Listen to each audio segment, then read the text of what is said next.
దొంగ దొంగ అని చెప్పి ఆ చిన్న పిల్లవాడిని ఆ మందుల షాప్ ఓనర్ కొడుతుంది.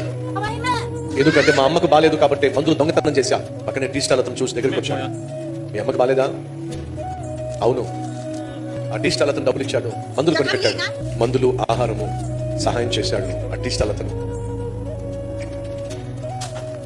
10 సంవత్సరాల తర్వాత అదే మంచితనం, అదే సహాయం చేసే మనస్సు ఆ టీ స్టాల్ అతను కనపరుస్తూనే ఉన్నాడు. ఇదిగో తీసుకెళ్ళు.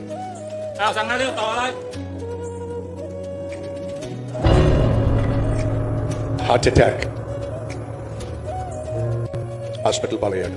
అందరికీ ఫోన్ చేసింది, డబ్బు సహాయం చేస్తారని చెప్పి ఎవరూ సహాయం చేయలేదు. సుమారు 8 లక్షల రూపాయలు బిల్లు వచ్చింది. ఎలా చెల్లించాలి, ఎలా తండ్రిని కాపాడుకోవాలి? తల్లడిల్లిపోయింది కుమార్తె. తన స్థితి అంతా డాక్టర్తో పంచుకుంది. హోటల్ని అమ్మకానికి పెట్టింది, ఎవరూ కొనలేదు. దిగులతో పడి ఉంది.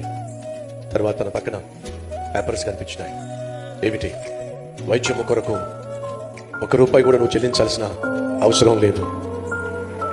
30 సంవత్సరాల క్రితమే మీ నాన్న చెల్లించేశాడు. ఎలా? ఆనాడు మా అమ్మకు మందులు ఇచ్చాడు, పట్టెడు మెతుకులు పెట్టాడు.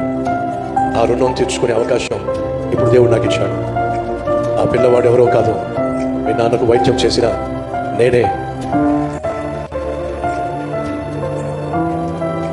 ఆ పిల్లవాడే ఈ డాక్టర్. మంచితనానికి ఉన్న తత్వము అది. దయ చూపించండి, ఆ దయ తిరిగి ఒకరోజు మళ్ళా మీ దగ్గరికి వచ్చేస్తుంది. కాబట్టి దేవుని ప్రేమను క్రియల్లో చూపిద్దాం.